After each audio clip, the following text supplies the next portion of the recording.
Hey guys, Julian here from SynthwavePro.com. Thank you so much for hanging out with me today. So in this tutorial, let's take a close look at saturation as it relates to adding warmth to our mix. Let's get started.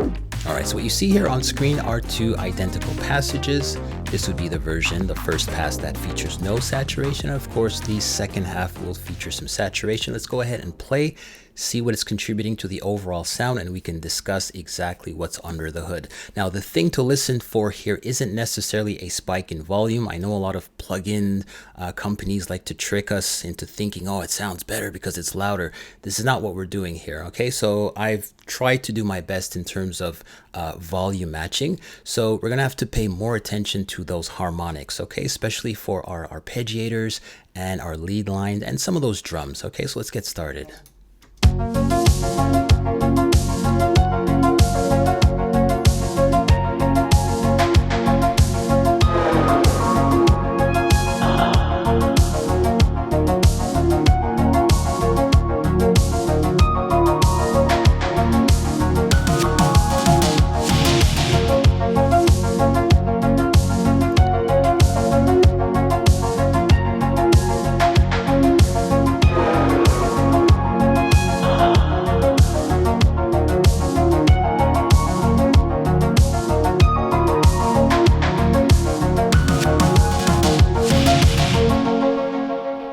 All right, so what exactly is going on here? If you weren't able to hear the difference, that's absolutely fine. It took me so many years to hear what saturation sounds like. And so what we can do here is to isolate the instruments that are the most affected, in particular this ARP here. So this is what the ARP sounds like without any saturation. And then you'll hear a clear difference once we get to this saturation point here. The thing to listen for would be the 1 to 4K area. Okay, so let's go ahead and play this out. No saturation. Saturation. All right, so if I can guide your ears for a moment, it would be to pay attention to that fizziness that is introduced right as of here. You'll hear this in the 1, the 2, the 3, the 4K area. Let me play this again with, without, and then with.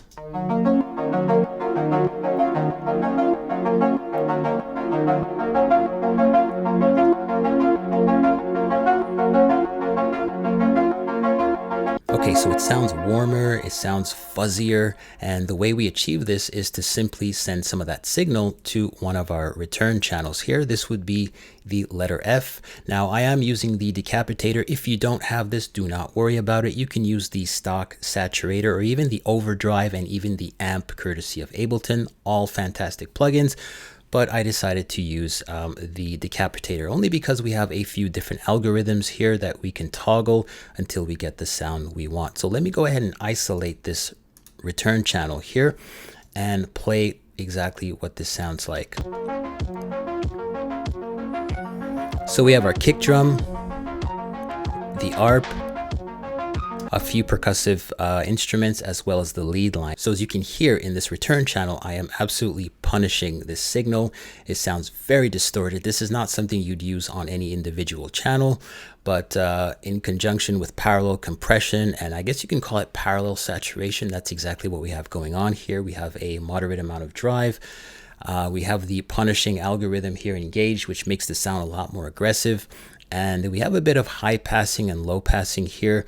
I don't think these do a great job, but I've actually introduced an EQ here. And so we have this sort of, I guess, makeshift band pass thing going on here, okay? And of course, we are sliding in a glue compressor right after our decapitator and completely reducing the dynamic range, okay? So it sounds very, very much distorted.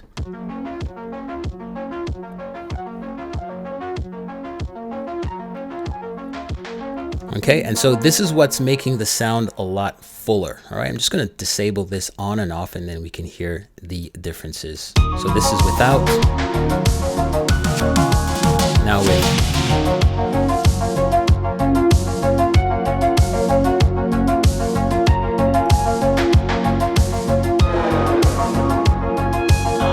A little hollow now, right?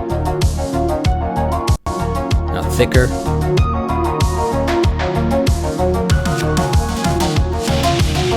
All right, so the saturation game doesn't necessarily have to stop here. We can keep going with this principle, and we are doing so on our return channel, which has the reverb here. So I'm using Valhalla Vintage Verb here. If you don't have this, do not worry about it. You can apply the same techniques to the stock plugin. And of course, right after our Valhalla Vintage Verb, we have an overdrive, and in order to accommodate the boost in volume, to mitigate that, I've reduced it by a few dB. So it sounds pretty much the same in terms of amplitude. So let's go ahead and do some A-Bing right about here and hear what exactly is going on. Again, not a big boost in volume, but definitely in harmonic content. You'll start to hear this plugin kick in as the lead line makes its way to this area. You should hear some sort of distortion and crunch to it. It's very subtle, but we'll go ahead and listen in.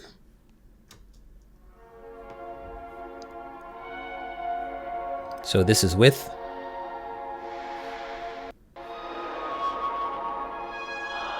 All right, so particularly this line, you'll definitely hear that sort of distortion, okay? I'll play it one more time with the overdrive plugin engaged.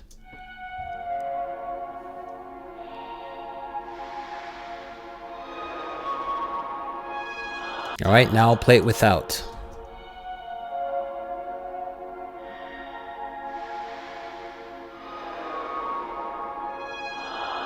All right, so you'll hear that we're not getting that top end distortion, especially at the top end of the frequency range. I'll play it one more time with and without. So this is with.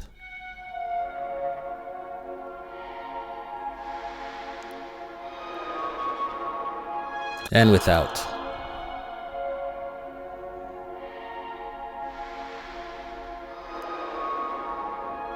All right, so now let's bring in the other instruments, do some A-Bing with this overdrive utility effects rack, and hear what is going on with the signal. Again, it's not going to be in your face, but it's definitely there. So this is with it off.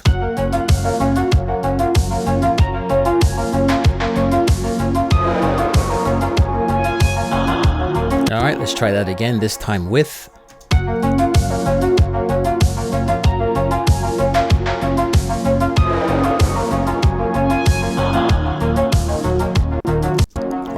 A little more shimmer. You can also insert saturators at different points during the production process, that being individual tracks, instrument buses, return channels, and even the master channel. When used correctly, saturators will help glue a cluster of instruments together, all while sharing the same harmonics. One last thing here, let's pay attention to the master channel. I actually have some more saturation going on, so you'll notice that I am introducing saturation at different points in the production. Sometimes it may be on an individual instrument, sometimes it may be on a return channel, sometimes it may be on the master. It's all about saturation, especially in Synthwave. So what do we have going on here? We have two saturators or tape emulators. The first one is Ableton's stock plugin, the Saturator. Really love this guy. And of course, UAD's Studer 800. If you don't have the Studer, do not worry about it, but it does have its own character. So I'm just going to go ahead and do some A-Bing here, and we are going to listen to what is going on with this signal. This is without.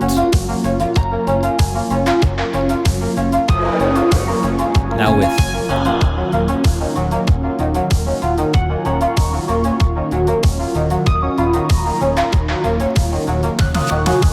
Without.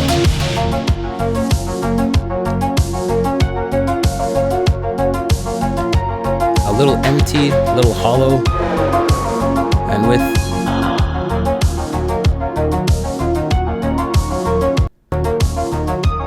All right, so it's kind of hard to do some volume matching here, only because this Studer 800, the way I have it set here, it's increasing the bass of the signal. So because we have it set to 900 here, and I have a moderate amount of input drive, it is going to change the frequency response of our overall sound. And that's what I want. I want this to have a little more bass, a little warmer. And so this is what we get. I am going to toggle this on and off. I'm going to leave the saturator on, but I'm going to toggle on and off the UAD Studer, and we can make some comparisons, okay? This is off. And on.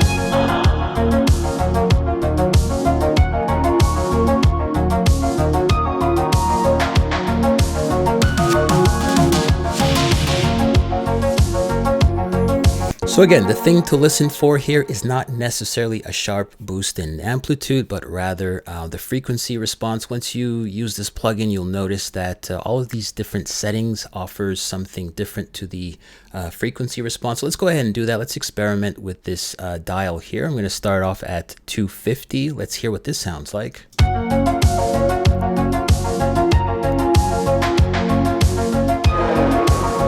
Let's crank it up. A little more bass. Let's keep going.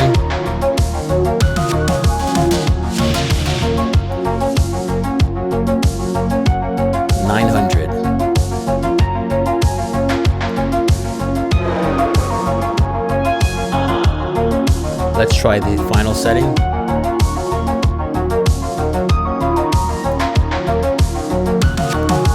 Same thing with the IPS, the inches per second.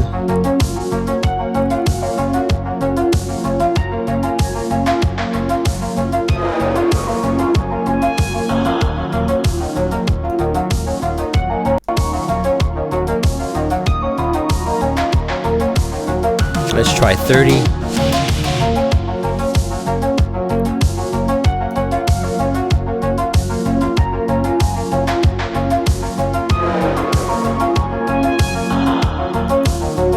Alright, so as you can hear, as we take the dial, turn it clockwise, it definitely increases the amount of bass in our production. And so if that's what you're looking for, if you're finding your mix sounds a little anemic, you can definitely use this.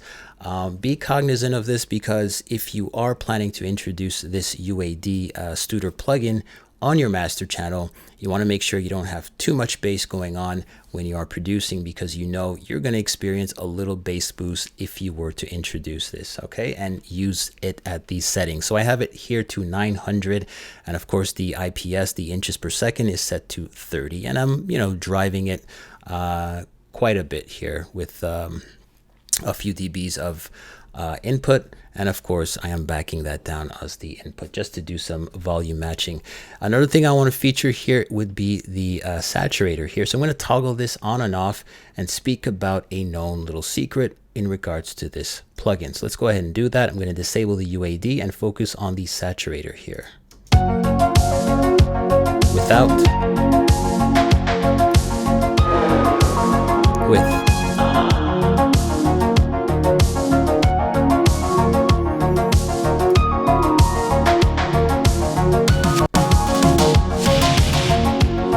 So our saturator here is not necessarily changing the overall sound, but what it does do really well is that it gives us some precious headroom. So let's play this passage with it off and see where we come in on the master fader. -1.5 dBs.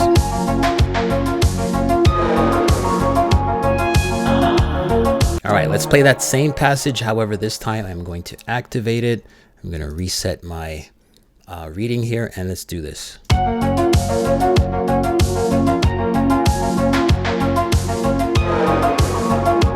So one of the advantages of using Ableton Saturator here is to save some headroom. So it kind of sounds the same. I don't hear much of a difference. It is doing a little bit of gluing, but I think the overall contribution of this plugin has a lot to do with saving some precious headroom. As you can see, when we had it off, we were coming in at about -1. Now I obviously have a limiter here, but the point is it does save some headroom, because once it was engaged, our track sounded identical in terms of amplitude, but we were coming in at about -4.5 dB. So we're saving some headroom here. And again, this is ideal when it comes to mastering. And so once I have both of these guys together, I find it is a really good example of how we can make our masters sound a little louder.